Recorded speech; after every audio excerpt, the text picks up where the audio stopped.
안녕하십니까. 오늘 아침에는 예언의 신 천연계 숨겨진 진리 86페이지에서 98페이지까지를 읽어 드리겠습니다. 그리스도의 희생의 모본. 땅에 씨를 뿌리는 일로서 그리스도께서는 인류의 구속을 위한 당신의 희생을 나타내 보이신다. 그는 한 알의 밀이 땅에 떨어져 죽지 아니하면 한 알 그대로 있고 죽으면 많은 열매를 맺느니라고 말씀하셨다. 이와 같이 그리스도의 죽으심이 하나님의 나라를 위해 열매를 맺게 한다. 식물계의 법칙과 마찬가지로 생명은 그리스도의 죽음의 결과로 얻게 된다. 그리스도와 함께 일하는 동역자로서 열매를 맺고자 하는 사람은 누구나 먼저 땅에 떨어져 죽어야 한다. 생명이 세상의 필요를 상징하는 밭 일항에 던져져야 하고 자애와 이기심이 죽어 없어져야 한다. 그러나 자아희생의 법칙은 자아보존의 법칙이다. 자아희생의 법칙은 자아보존의 법칙이다. 땅속에 묻힌 씨는 열매를 내고 그 열매는 또다시 땅에 심어진다. 이렇게 함으로 곡식이 불어나게 된다. 농부는 그 곡식을 땅에 던짐으로 그것을 보존한다. 이와 같이 인생에 있어서도 죽는 것이 곧 사는 것이다. 보존될 생명은 하나님과 사람들을 위해 봉사에 아낌없이 바쳐진 생명이다. 이 세상에서 그리스도를 위해 자신의 생명을 희생하는 사람은 그 생명을 영원히 보존하게 될 것이다.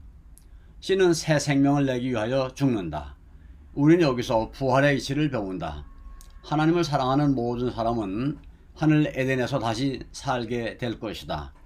무덤에 묻혀 썩도록 버려진 사람의 몸에 대하여 하나님께서는 썩을 것으로 심고 썩지 아니할 것으로 다시 살며 욕된 것으로 심고 영광스러운 것으로 다시 살며 약한 것으로 심고 강한 것으로 다시 살 것이라고 말씀하셨다. 실제적 교훈. 이사야의 교훈은 씨 뿌리는 자와 씨에 대한 천연계의 생생한 비유를 통해 주신 많은 교훈들 중에 몇 가지이다. 부모와 교사들이 이 공과를 가르치고자 할 때에는 그 일을 실제적으로 해야 한다. 자녀들로 하여금 직접 밭을 고르고 씨를 뿌리게 하라. 자녀들이 그 일을 할 때에 부모와 교사들은 좋은 씨와 나쁜 씨가 뿌려진 마음밭을 설명하여 줄 것이며, 또한 씨를 뿌리기 위하여 밭을 준비해야 하는 것처럼 진리의 씨를 심기 위하여도 마음이 준비되어야 할 것을 설명해 줄 수 있다. 씨를 밭에 뿌릴 때에 그들은 그리스도의 죽으심에 대한 공과를 가르쳐 줄 수 있고, 싹이 나올 때는 부활에 대한 진리를 가르쳐 줄 수 있다. 곡식이 자라는 동안은 천연계와 영계의 파종을 대조하며 계속 가르칠 수 있을 것이다. 청소년들은 이와 같은 방법으로 교훈을 받아야 한다. 그들은 밭을 가는 법을 배워야 한다. 학교마다 경작할 토지가 있으면 매우 좋을 것이다. 이러한 토지는 하나님이 친히 가르치시는 교실로 여겨져야 한다. 천연계의 사물을 하나님의 자녀들의 교과서로 여겨야 하고, 이 교과서에서 영혼의 훈육에 대한 지식을 얻도록 해야 한다. 밭을 갈며 토지를 개간하는 동안 끊임없이 배워야 할 공과들이 있다. 아무도 개간하지 않은 땅에 씨를 뿌리고는 즉시 그 수확을 거둬들이려고 기대하지 않을 것이다. 씨를 뿌리기 전에 밭을 일구기 위해 열심히 있고 부지런하고 끈기 있게 노력해야 한다. 사람의 마음속에서 행해지는 영적 사업도 그러하다. 땅을 경작해야 수확을 얻고자 하는 자들은 마음속에 하나님의 말씀을 가지고 나아가야 한다. 그리하면 그들은 성령에 부드럽게 하고 굴복시키는 감화로 말미암아 깨어진 개간되지 아니한 마음의 밭을 발견하게 될 것이다. 밭을 일구는데 고된 수고를 하지 아니하면 밭은 수확물을 낼 수 없다. 마음 역시 그러하다.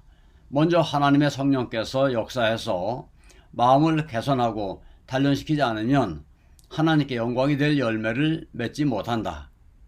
마음 내킬 때만 토지를 손질하게 되면 수확을 내지 못할 것이다. 그것은 날마다 주의성 있게 돌볼 필요가 있다. 토지는 자주 깊게 갈아서 곡식의 양분을 빼앗는 잡초가 돋아나지 못하도록 해야 한다. 밭을 갈고 씨를 심는 자들은 수확을 위해 준비하는 자들이다.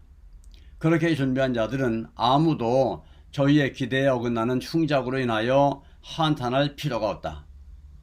주님의 축복은 이렇게 토지를 가꾸면서 천연계로부터 영적 교훈을 배우는 자들에게 임할 것이다. 일꾼이 밭을 갈 때에는 그가 자기 앞에 어떤 보화가 있게 될지를 전혀 알지 못한다.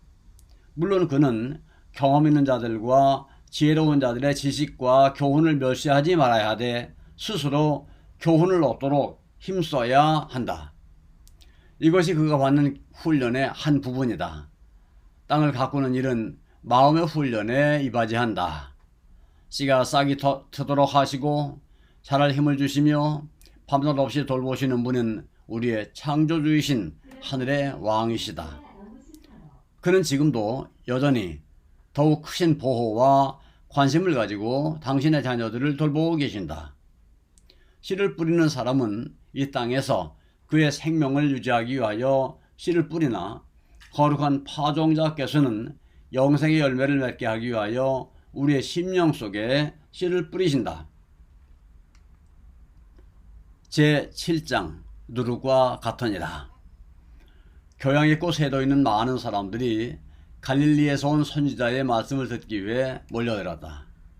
이들 중 어떤 이들은 그리스도께서 해변가에서 가르치실 때에 그의 주변에 모여든 사람들을 이상한 흥미를 가지고 바라보았다. 이 큰 무리 가운데는 각계각층의 사람들이 섞여 있었다. 거기에는 가난한 자들과 무식한 자들과 누더기를 거진 거지들과 인상이 험상궂은 도둑들과 불구자들과 방탕한 자들과 상인들과 할 일 없이 빈둥거리는 자들이 있었다. 이들은 빈부귀천을 막론하고 모두 다 그리스도의 말씀을 듣기 위하여 입추의 여지 없이 모여들었다. 이 교양 있는 사람들은 그 이상한 회중을 바라보고 자문하였다. 대체 하나님의 나라는 이러한 사람들로 구성되는 것일까? 그리스도께서는 이러한 의문에 대하여 다음의 비유로서 대답하셨다. 천국은 마치 여자가 가루 서말 속에 갖다 넣어 전부 부풀게 한 누룩과 같으니라. 유대인들은 때때로 누룩을 죄의 상징으로 사용하였다. 6월절이 되면 사람들은 저희의 마음속에서 죄를 없이 하듯이 저희 집에서 모든 누룩을 없애버리라는 지시를 받았다. 그리스도께서는 제자들에게 바리새인들의 누룩 곧 외식을 주의하라고 경고하셨다. 사도 바울은 누룩에 대하여 괴악하고 악독한 누룩이라고 말했다. 그러나 구주의 비유 가운데서는 누룩이 하늘나라의 상징으로 사용되었다. 이것은 영혼을 소생시키고 동화하게 하는 하나님의 은혜의 능력을 예시하고 있다. 이 능력이 역사할 수 없을 만큼 그처럼 극악하고 타락하고 저속한 사람은 하나도 없다. 성령의 역사에 굴복하는 사람 속에는 새로운 생명소가 심어져 잃어버린 하나님의 형상이 다시 회복된다. 그러나 사람은 자신의 의지로서 자기 자신을 변화시킬 수 없다. 사람은 이러한 변화를 일으킬 능력을 갖지 못했다. 전적으로 밭에 있는 누룩을 가루에 넣어 섞지 아니하면 기대하는 변화가 생길 수 없다. 이와 같이 하나님의 은혜를 받지 아니하면 죄인은 영광의 나라에 들어갈 자격을 이룰 수 없다. 이 세상이 줄 수 있는 차원 높은 모든 교양과 교육을 가지고도 죄인을 하늘의 자녀로 변화시킬 수 없다. 갱생시키시는 능력은 하나님께로부터 받아야 한다. 변화는 오직 성령의 역사로 말미암아 이루어질 수 있다. 빈부귀천을 막론하고 구원을 얻고자 하는 모든 사람은 이 같은 성령의 역사에 복종하지 않으면 안 된다. 가루 속에 넣은 누룩이 속에서부터 부풀게 하는 작용을 일으켜 점차 밖으로 나오는 것처럼 하나님의 은혜가 우리의 생애를 변화시키는 역사도 먼저 마음속이 새로워짐으로 이루어진다. 외적인 개선만으로는 우리를 하나님과 화목하게 하기에는 충분치 못하다. 이런 학습 저런 학습을 교정함으로 품성을 개선하려고 노력하는 사람들이 많이 있다. 그러나 이러한 방법으로 그리스도인이 되기를 바라는 사람들은 출발부터가 잘못된 것이다. 우리는 먼저 마음에서부터 시작해야 한다. 신앙을 고백하는 것과 마음속에 진리를 간직하고 있는 것은 전혀 다른 것이다. 진리를 아는 것만으로는 넉넉지 않다. 우리가 진리를 안다고 하면서도 우리의 생각의 방향을 바꾸지 않을 수 있다. 마음이 먼저 변화되고 성화되어야 한다. 하나님께서 지키기를 요구하셨기 때문에 그의 계명을 단지 의무감에서 지키는 자들은 결코 순종의 기쁨을 맛보지 못할 것이다. 이런 사람들은 계명을 순종하는 것이 아니다. 하나님의 계명이 사람의 성향과 충돌되기 때문에 그것을 무거운 짐으로 생각하는 사람들의 생애는 진정한 의미에서 그리스도인의 생애가 아니라고 할 수 있다. 참된 순종은 마음속에 간직한 원칙을 따라 행하는 것을 말한다. 그러한 순종은 의를 사랑하고 하나님의 율법을 사랑하는 데서 생긴다. 모든 의의 진수는 우리 구주에 대한 충성이다. 이것이 우리로 의로운 일을 행하게 할 것이다. 왜냐하면 하나님께서 의로운 일을 기뻐하시기 때문이다. 성령의 역사로 일어나는 거듭남의 대진리가 그리스도께서 니고데모에게 하신 말씀 가운데 나타났다. 진실로 진실로 내게 이르노니 사람이 거듭나지 아니하면 하나님의 나라를 볼 수 없느니라.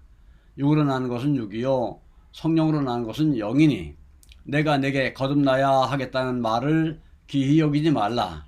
바람이 임으로 불되 내가 그 소리를 들어도 어디서 오며 어디로 가는지 알지 못하나니 성령으로 나는 사람은 다 이러하니라. 아멘. 감사합니다. 오늘 아침에는 여기까지를 읽어드렸습니다.